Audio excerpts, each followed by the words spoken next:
안녕하세요. 노원하나라은혜교회 김성근 목사입니다. 오늘은 김유정 자매와 함께 하셨던 하나님의 이야기를 듣는 시간 가지도록 하겠습니다. 안녕하세요, 유정 자매님. 네, 안녕하세요. 이렇게 와주셔서 감사해요. 네, 제가 더 감사합니다. 아, 그래요? 북한은 어디서 사셨어요, 유정 자매? 저는 함경북도 경성군에서 태어났습니다. 아, 경성군. 경성군 하면 공업도시잖아요. 네. 살기 어떻게 사셨어요? 엄마 아빠가 농사도 하시고 엄마가 이제 장사도 하셨어요. 나중에 장사를 계속 떠나셨는데 떠나실 때마다 이제 저랑 동생을 계속 이제 할머니 집에 맡기고 그러면서 지냈던 것 같아요. 어릴 때는. 동생이 하나 또 있죠? 네, 여자 동생 있어요. 두 자매가 둘이서 할머니 품에서 살게 됐네요. 엄마가 갔다가 한 달이나 몇 주 있다가 또 오고 이러니까 그냥 중간중간 엄마 보면서 지냈죠. 그러면 몇 년도부터 장사하셨어요, 어머님이? 제가 태어나고 얼마 안 돼서부터 계속 그렇게 계속 다니셨어요. 그럼 좀 일찍 장사를 했네. 네, 좀 벌었던 것 같아요, 그때는. 그러면 생활이 좀 안정이. 네, 제가 한 10살 때까지는 괜찮았어요. 일반인보다는 좀 부유하게 살았겠네요. 네, 그런지는 모르겠는데 그냥 굶지 않고 잘 그냥 먹고 살았어요. 그래도 험한 음식 안 먹고. 네네네. 그러면 뭐 북한에서 당시 그렇게 살았다면 네. 그래도 뭐 중상층 이상은 살았다고 봐야 되겠죠. 네네. 그러다가 어떻게 돼서 탈북을 하게 됐나요? 탈북하게 된 사연이 궁금해요.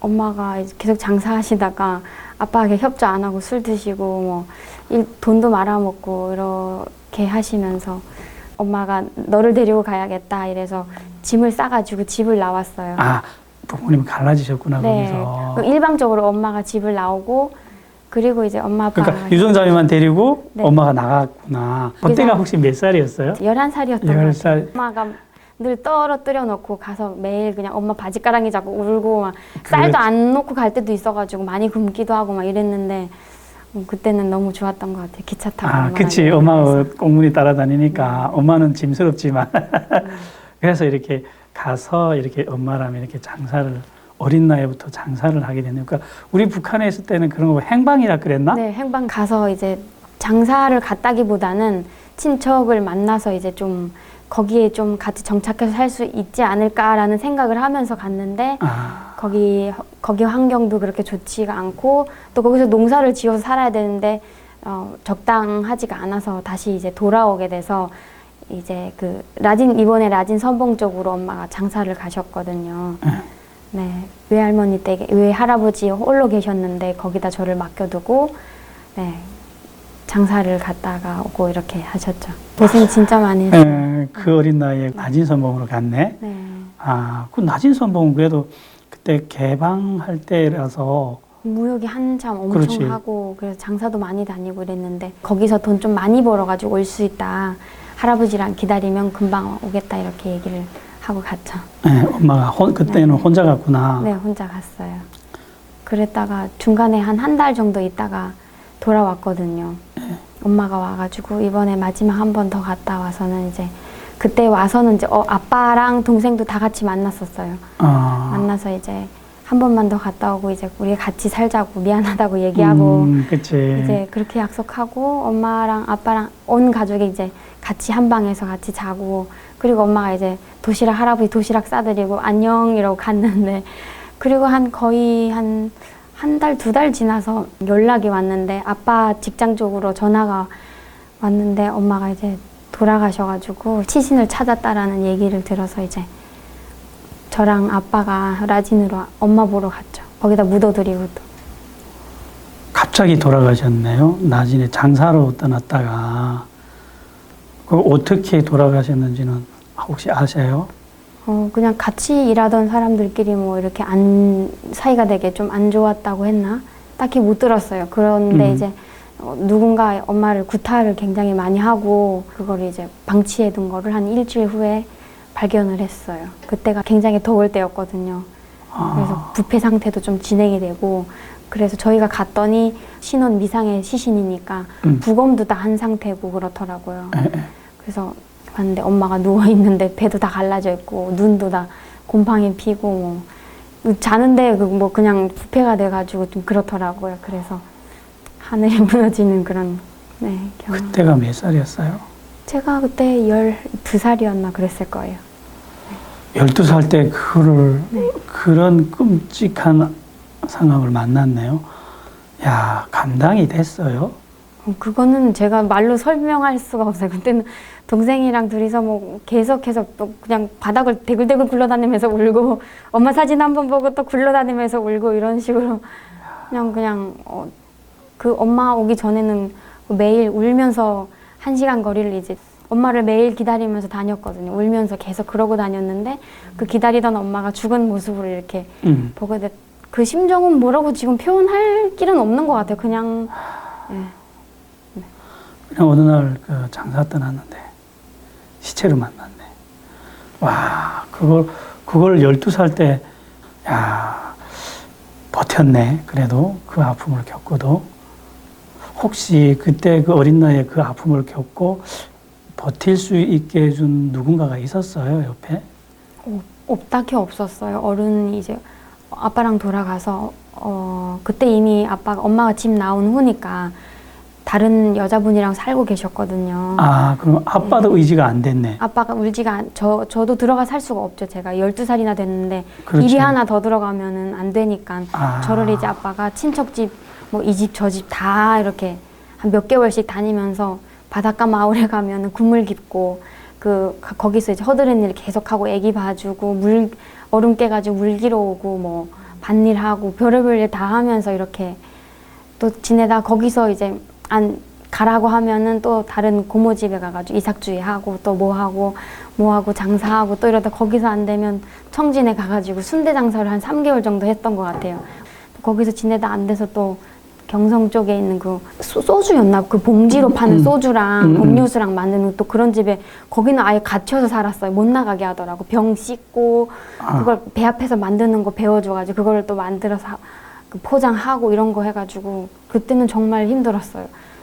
거기서도 몇 개월 지내다가 안 돼서 이제 할아버지 집에 가서 농사도 지으면서 또 이렇게 지내고 이러다가 다시 이제 아빠가 있는 집으로 들어가가지고 그때 이부도 엄마가 석탄 장사를 하셨거든요. 제 동생이랑 같이. 그러니까 너무 살기 힘들어서 아빠 네, 같이 다시 갔구나, 아빠한테. 네, 다시 이제 가서 석탄 장사는 새벽 일찍 일어나서 경성에 탄강이 있거든요. 경성 탄강. 네, 거기 가가지고 줄 서가지고 받아서 내려오면 그로마로 끌고 나가서 시장에 가서 사람들이 이거 근데 그 집으로 가져가야 되는데 1시간 거리든 3시간 거리든 4시간 거리든 그게 아파트든 어디든 상관이 없이 끌고 가서 올려다 줘야 되거든요. 아, 조그만 손수레. 수레로 이제 끌고. 네, 수레로. 네. 아. 혼자 갈 수 있는 거리면 혼자 가고 무거우면 동생이랑 저랑 가거나 그 이부도 엄마 가거나 이런 식으로 했는데 거의 저랑 동생이 다녔죠. 그러면서 12살 때. 13살 됐던 것 같아요. 13살, 그 동생은 몇 살이었어요? 동생은 10살이었죠. 13살짜리하고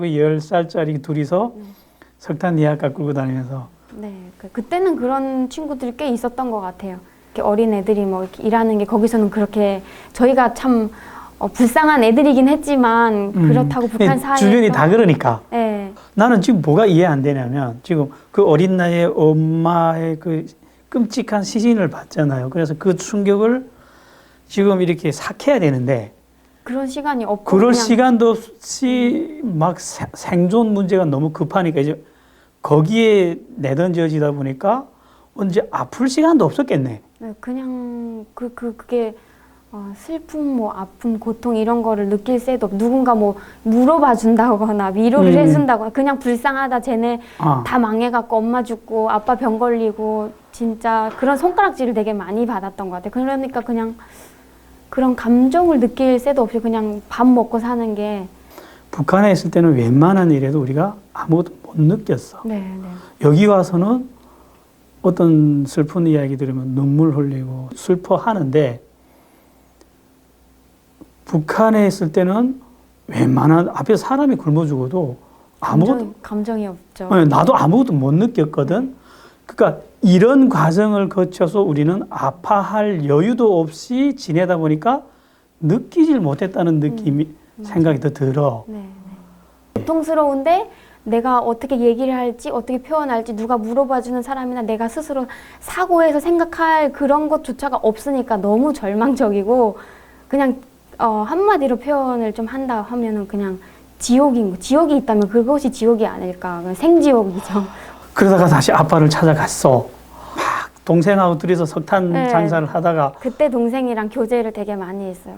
아, 사탕 한 알도 막 서로 나눠 먹고. 양보하면서 어릴 때는 그렇게 죽어라 싸웠거든요. 철없을 때는 막 싸우다가 이제는 함께 그 고난을 겪어 나가면서 네, 서로 울면서 이제 그 석탄 다 불어주고 밤에 오면서 동생 뒤에다 태우고 눕혀갖고 오면서 하늘 보고 그러면서 저도 또 바꿔가면서 막 그러고 저희 동생이 되게 철이 많이 들었어.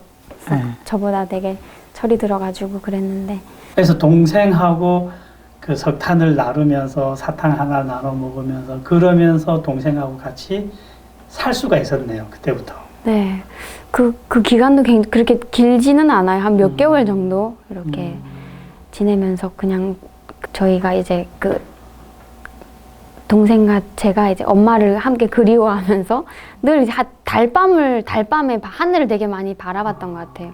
달을 이제 둘이 같이 쳐다보면서 그냥 그게 그냥 엄마에 대한 그리움이 아니었을까, 우리 엄마가 있었으면 어땠을까 이런 생각도 되게 많이 하고 아빠도 이제 저희가 밖에 나가서 일하고 들어왔는데 아빠가 감복수로 배가 계속 불러오고 그래서 굉장히 아프셨어요. 너희 엄마가 살아있었으면 너희가 이렇게까지 개고생을 했을까 이런 얘기하면서 눈물을 이렇게 흘리시더라고. 누워가지고 그런 아빠의 모습을 보면서 많이 슬펐죠. 그냥 슬프고 네, 그랬던 것 같아요. 그러면 사실상 그 어린 시절에는 아픔을 치유받을 기회도 네, 가능성도 전혀 없이 그냥 묻어두고 마음에 품고 네. 그렇게 생존 투쟁에 내몰려 가지고 그렇게 치열하게 살았었네요. 그러다가 어떻게 탈북을 하게 됐어요? 엄마 동생 작은 이모가 회령에 살고 계셨고 그리고 큰 이모랑 할머니가 한 7, 8년 전에 중국에 먼저 가서 살고 있었어요. 근데 그때는 전화기로 막 연락하고 이러지 못하니까 엄마가 돌아가신 거를 작은 이모한테 알릴 수가 없었거든요. 경성으로 와가지고 봤더니 언니 죽고 이렇게 이런 상황이 돼 있으니까 그때 이제 동생도 데리고 오려고 했는데 아빠가 저만 데리고 가라 그래 이렇게 말씀해 주셔가지고 그때 동생을 데리고 왔어야 되는데 지금도 할머니 이모들이 다 후회해요. 저도 그렇고. 그래서 동생하고 갈라지게 그때 헤어지게 된 거죠. 이제. 유일한 의지였는데. 네, 그렇게 헤어져서 중국으로 가게 됐는데 그 전에 이제 또 어떤 할머니가 저한테 중국에 가면은 공부도 하고 돈 벌어가지고 너 오빠 도와줄 수 있고 돈 많이 벌 수 있다 이래가지고 그때가 몇 살이었어요? 그때 15살이었나. 그래서 그 할머니 가자 해서 그러면 울면서 편지를 이모한테 만장같이 쓰고 돈을 벌어가지고 이모 다시 보러 가겠다고 미안하다고 울면서 편지를 쓰고 이모가 잠깐 어디 이제 그 시내로 한 며칠 동안 갔을 때 그 할머니랑 같이 한 5시간 정도 걸어서 두만강으로 갔던 것 같아요. 그게 사실 납치거든. 그렇죠. 북한 여자들이 그런 식으로 납치돼 가거든. 네. 야, 그래서요. 그래서 이제 두만강 입구로 도착했더니 이제 완전 새벽이어가지고 캄캄했거든요. 근데 한 1시간 정도 기다렸더니 두만강 반대편에 이렇게 차가 하나 오더라고요. 근데 그 사람들이 오기 전에 그 할머니가 막 제 입에다가 막 립스틱 발라주고 그러시는 거예요. 그래서 새엄마랑 이제 그런 사람들 만나려면은 예쁘게 보여야 되지 않겠냐. 그래야 너를 더 이렇게 잘 사는 집으로 데려다 줄 수 있다. 막 이러더라고요. 그래서 저는 당연히 그럼 더 좋으니까 막 이제 기쁜 마음으로 기다리고 있었는데 와서 그 사람들이 이렇게 이제 전등을 계속 비춰보더니 이건 아니라는 거예요. 얘 너무 마르고 너무 어리다는 거예요 지금. 그렇지. 그때는 못 먹고 마르고 근데 제 나이가 15살이다 보니까 충분히 팔려갈 수 있었거든요. 차까지 다 와가지고 지금 그냥 건너가면 되는 상황이었는데 그래서 태자 맞아가지고 엄청 걸어가지고 다시 내려왔어요. 다시 북한으로 왔어? 근데 뭐 모든 사람이 다 저희 이모들도 그렇고 듣는 게 이거는 말이 안 되는 일이거든요. 그냥 데리고 가면 되는 건데 공짜로 그냥 갖다 팔아버리면 되는 거잖아요. 어디든 그렇지. 장기 매매든 뭐 어디든 팔 수 있는 건데 기적이다 이거는. 그렇지. 그런 네네네네. 사람들한테 걸리면. 네, 그렇죠. 정말 신기하게 그렇게 태자 맞아가지고 이렇게 다시 돌아와서 이모가 어떻게 안 팔려가고 다시 왔냐고 그러더라고요. 이모야 거기서 사니까 그런 다 거 알고 알지. 있죠. 네, 너무 그때 뭐라 혼내지 않으셨어요. 되게 울면서 저를 반겼던 것 같아요. 어쨌든 사라지지 않고 다시 왔으니까 중국의 생활이 안 좋아지면서 이모랑 저도 같이 건너가긴 했는데 네. 근데 팔려간 게 아니라 이모에 의해서 데려간 거네. 네. 도망간 건너면서도 기적을 너무 많이 경험했어요. 첫 번째로 이제 물 건너가려고 했는데 너무 깊어 확 들어가 물살에 잔잔한 물인데 그 물살이 깊고 막 이렇게 소용돌이 치는 곳이었던 거예요. 그래서 두 분은 어른이니까 재빨리 자기들이 이렇게 막 해가지고 어떻게 나갔는데 저는 그 물살에 휩쓸려가 그냥 물을 먹으면서 막 내려가고 있었어요.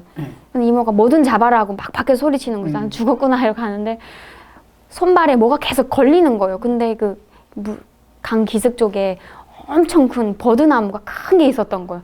그 뿌리가 무슨 밧줄처럼 이렇게 길게 생명줄처럼 길게 있어가지고 거기에 막 휘감겨가지고 그걸 잡은 거예요.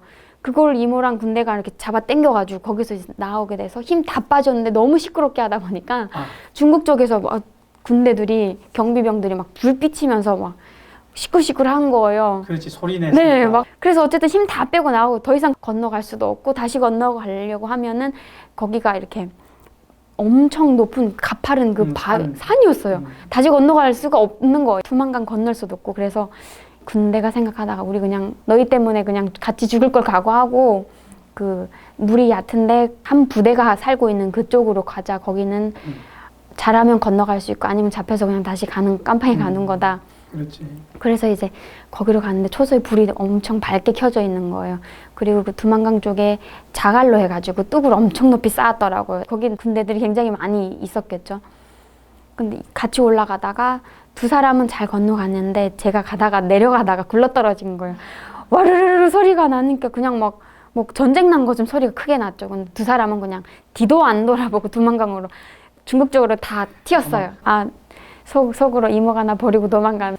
그러고 있는데 아무도 안 나오는 거예요. 그 새벽에 아무도 안 나오는 거예요. 그것도 정말 이건 이해할 수가 없어요.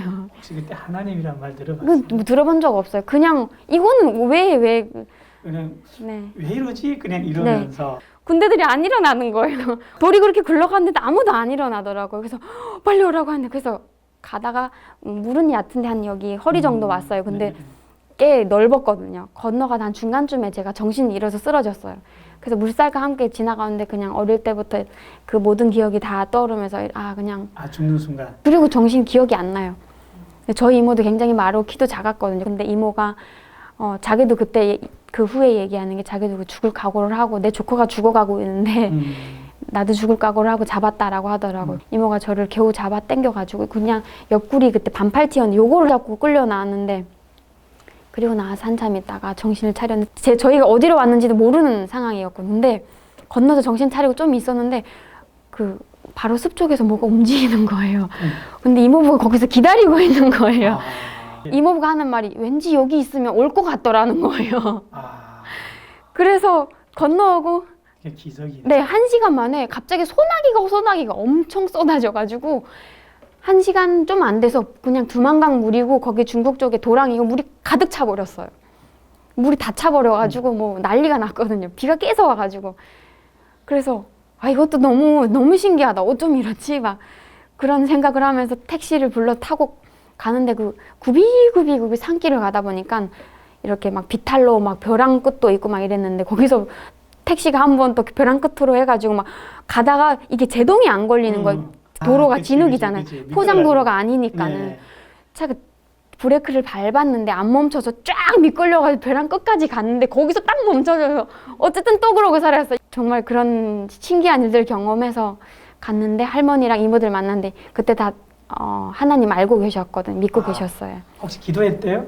할머니가? 당연히 엄청 많은 분들이 저희를 위해서 막 기도하고 계셨고 그러니까 할머니 듣다가 하나님이 살려주셨다. 그래서 하나님이 누군지는 모르겠는데 뭔가 누군가는 도와줬다 분명히. 그렇지.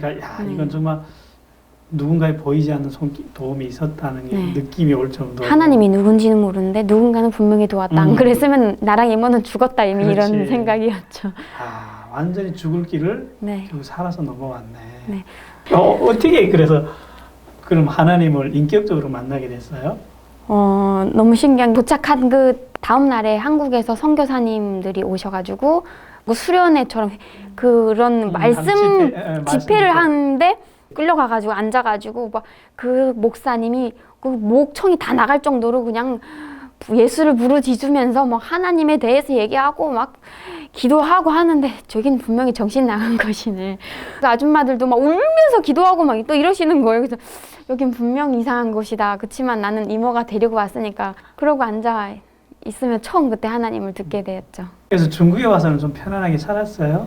몸은 굉장히 편하고 좋았는데 거기서 막 응급실에도 실려가고 제가 그때 막 쓰러지고 이래가지고 그때부터 몸이 아프고 네, 아프면서 또 이제 그런 일들이 그때 하나님을 그렇게 한 번 듣고 할머니 집으로 가가지고 할머니랑 지냈는데 거기서 이제 귀신이 자꾸 보여가지고 그런 경험들을 계속 하면 그게 한 달, 2달 지나니까 갑자기 제 몸에 이상 반응이 오더라고요.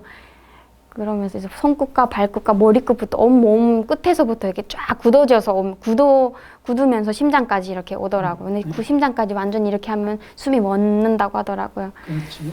그게 간질병에 걸려가지고. 북한에서 그런 현상이 없었죠? 전혀 없었죠. 북한에서는 굶주림과 생존에 대한 두려움에 살다가 중국에서는 그다음에 귀신과 이렇게 간질과 이런 육체적 병에 또 시달렸네요. 네. 처음 시작되면서 이제 그때 잠 못 자고 할머니한테 막 가가지고 울면서 할머니 끌어안고 그때부터 할머니랑 계속 같이 잤어요. 마음도 굉장히 이상하게 바뀌었던 것 같아요. 마음도 바뀌고. 그럼 하나님 만나는데 도움이 되던가요? 하나님을 인정하고 신앙으로 나오는데. 전 굉장히 큰 도움이 됐어요. 제가 아프고 나서 한 일주일 정도 지났는데 갑자기 다시 그 한국에서 그 처음에 왔던 목사님이 다시 집회를 또 온다고 하시는 거예요. 이때구나 해서 보따리 싸가지고 저를 다시 한 5시간 거리가 되는 쪽으로 버스를 태워가지고 다시 저를 이제 교회로 보낸 거예요.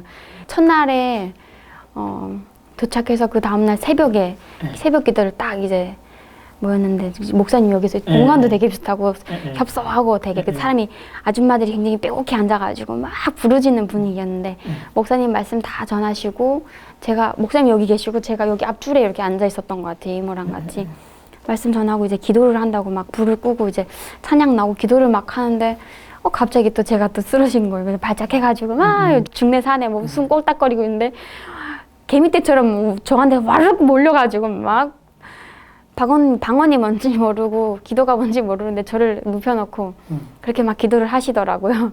제가 또 숨이 가빠오고 이렇게 죽을 것 같은 이게 그런 두려움이 오니까 생각을 넘어서 입술을 이렇게 하나님이라고 얘기를 해야겠는데 안 떨어졌어요. 그래서 그 하나님 하자를 꺼내려고 되게 제 마음이 온 몸이 막 이렇게 발버둥 걸 쳤던 것 같아요. 그래서 하나님 이렇게 해서 하나님 살려주세요 이렇게 한마디를 딱 했어요. 생각으로 먼저 하고 나중에 말로 하자를 겨우 해서 하나님 살려주세요 했는데 그 말을 제가 그 고백을 하는 순간 처음이었거든요. 그때 이제 하나님이라는 하자를 딱 꺼내는 순간 하나님이라는 존재에 대해서 예수님이라는 존재에 대해서 그때 십자가를 바라보게 됐거든요. 그때부터? 네, 그때 십자가가 뻘건 불로 해가지고 이렇게 돼 있어. 근데 불이 꺼져 있으면 그게 더 시뻘겋게 보이잖아요. 근데 그 십자가가 그 예수님의 그 사랑이라고 해야 되나 그 고통과 그 말로 표현 못하는 그런 생명력이라고 해야 되나 그게 뭔가 거기서 이렇게 저를 막 끌어당기는 느낌이 들었어요. 그때 그거를 이제 느꼈거든요.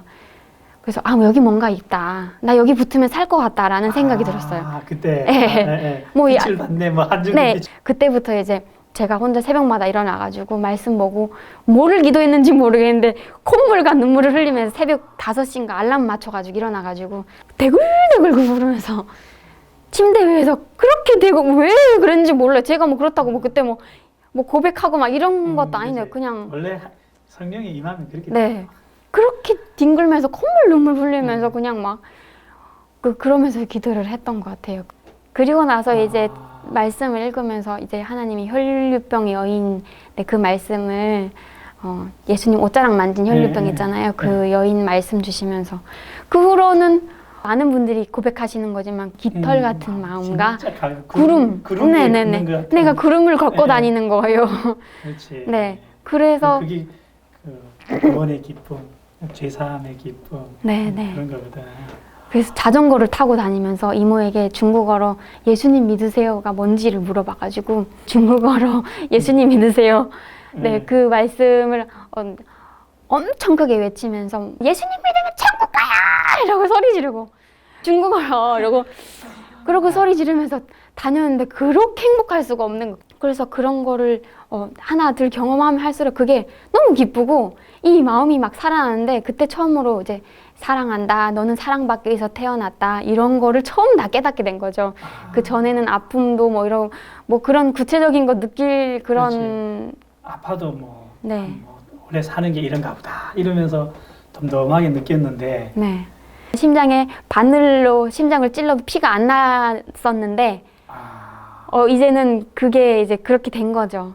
그거를 느끼면서 이제는 사랑이 느껴지고 하나님에 대한 감사함이 느껴지고 네. 기쁨이 느껴지기 시작했다는 거. 그러니까 완전 살아난 거지. 네, 그렇게 막 전도를 하면서 네. 들었던 마음이 제일 너무 행복한데 가장 큰 고통스러웠던 게 나 혼자 이렇게 잘 먹고 내가 이 기쁨을 누리고 내가 이 예수님을 만났는데 우리 아빠는 아파서 죽어가고 있잖아요. 그렇지. 동생도 지금 그거 밥 한 끼 먹으려고 석탄 끓여 가가지고 먼지 뒤집어 쓰고 그러고 살고 있는 거예요. 그리고 제 주변에 동네 사람들과 모든 그 사람들을 생각하면 그냥 심장이 그냥 갈기갈기 찢어진다는 표현도 좀 부족할 정도로 마음이 너무 찢기게 아팠어요. 그래서 그거 가지고 계속 새벽마다 계속 기도를 했어요. 나 북한으로 보내주세요, 하나님. 이러면 소리를 지르면서 그냥 목청이 터지게 막 성경책 붙들고 나 이거 들고 가겠으니까 보내달라고 하면서 그냥 소리를 지르면서 나 좀 보내달라고 나 가야 된다 이러면서 근데 갈 수 없는 걸 알고 있잖아요. 그러고 있었는데 저희 이모는 그냥 중국에 정착해 살기로 한국은 전혀 생각도 안 하고 저도 그때는 한국에 갈 수 있는 줄을 몰랐어요. 모르니까 맞아. 그랬는데 이모가 갑자기 저기 멀리에서 갑자기 와가지고 한국에 가자 그러는 거예요. 그래서 그냥 떠나게 돼 한국에 오게 됐어요. 그래서 한국으로 왔네요. 네, 그래서 맞아. 한국 와서도 또 계속 신앙생활을 쭉 이어갈 수 있었어요? 뭐 저는 그 삼국 거쳐오면서 같이 오는 사람들에게 나는 목사가 될 거고 난 북한에 간다 맨날 그러고 떠벌리고 다녔던 거예요. 저도 중국에서 있을 때 하나님을 극적으로 굉장히 뜨겁게 만났어요. 그런데 한국에 와서 그 뜨거운 신앙이 지속되지 않더라고요. 저희 이모가 정착하려고 하는데 이 철없는 애를 하나 데리고 정착하려고 하니까 힘들고 이런데 잘 안 되니까 그런 거를 저한테 풀었던 거죠. 나를 그렇게 대하니까 나는 더 이상 살고 싶지 않다라는 생각이 들었어요. 유일한 의지처였는데 그걸 또 잃어버리니까. 네. 근데 하나님이 의지가 안 됐어요. 밖으로 국그릇 하나도 없는 곳에 와서 그 외롭고 고독한 순간에 내 마음이 하나님은 안 느껴졌어요. 그때는 그냥 혼자 이모랑 둘인데 너무 외롭고 고통스럽고 막 이런데 거기다 맞기까지 하니까 그냥 난 죽어야 되나 보다. 근데 저는 참 북한에 있을 때부터 신기했던 게 늘 하늘을 바라보면 노을이 있거나 달이 있고 별이 있는데 그 별과 해와 달들이 저를 뭐라고 어떻게 표현하면 될지 모르겠는데 지켜보고 있었어요. 늘 누군가 나를 보고 있지 않을까 지금. 그게 또 그렇게 와닿는 거예요. 거기서 위로를 받아요? 위로를 받는 거죠. 그래서 못 죽었죠. 그게 뭔지 설명은 안 돼요. 그게 누구라고 생각해요? 그게 하나님이죠, 당연히. 근데 뭐, 안 믿는 분들이 들으면은 좀 이상하게 들릴 수도 있겠지만 이해 못하죠. 네, 그거를. 저는 정말 그랬거든요. 그래서 어쨌든 안 죽고 대안학교로 가서 이제 거기서 기숙사 생활을 하면서 그래서 대안학교 가게 네, 그런데 네.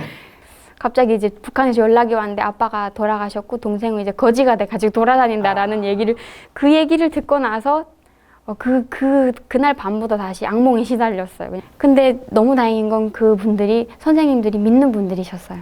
어쨌든 저를 위해서 물심양몬으로 기도해 주시고 보호해 주시고 이러면서 시험 공부해가지고 잘은 아니고 그냥 그럭저럭 이렇게 패스하고 이렇게 하고 넘기면서 한국에 와서 살면서 어릴 적에 받았던 그 아픔이 다시 안 올라오던가요? 네. 매일 밤 울었어요. 울면서 베개를 한쪽 다 적셔가지고 또 뒤집어가지고 또 그래서 또 다 울고 그래갖고 베개 넣고 그냥 자기도 하고 막 이런 밤이 그냥 너무 많아요. 수도 없이 많아요.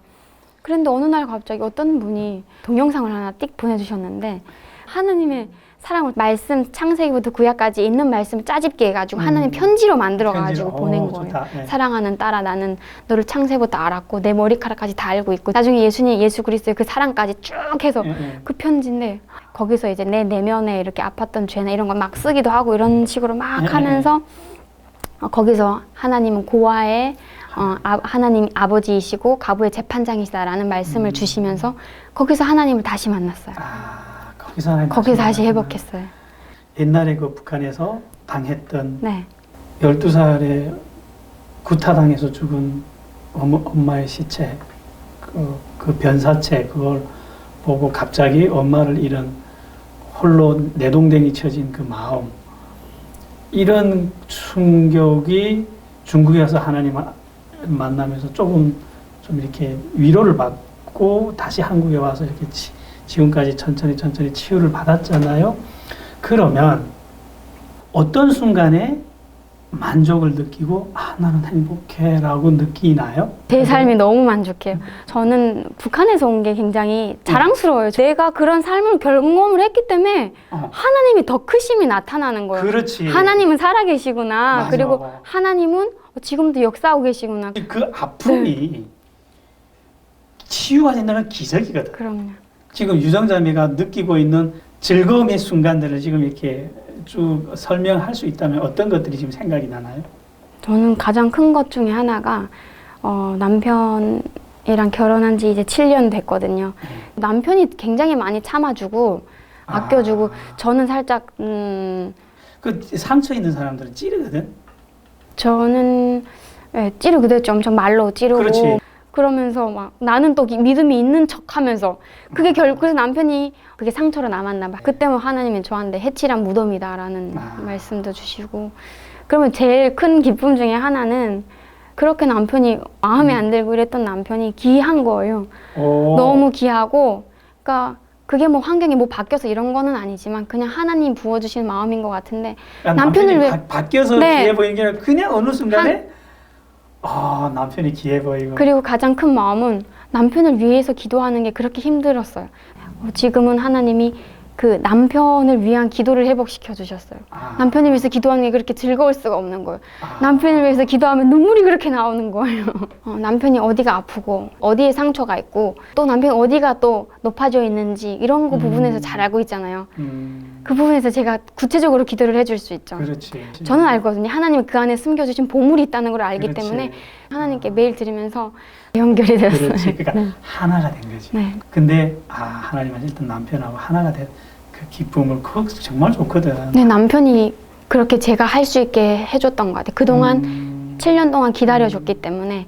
참 남편 잘 만났어. 그래서 이걸 또 듣는 분들이 그렇지. 또 제 어떠한 말과 이런 것과 상관이 없이 하나님이 이 시간을 통해서 치유하시고 회복하시고 깨닫게 하시고 살아나게 하시고 그 삶에서 기쁨과 만족과 평안함으로 이런 마음까지 갔으면 좋겠다라는 그런 기도를 하면서 왔어요.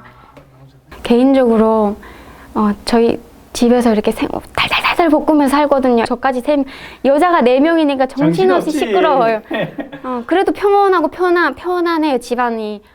근데 그 속에서 만나를 주시는 것도 너무 만나를 주신 이유가 더 가져가면 썩어버리잖아요. 그렇지.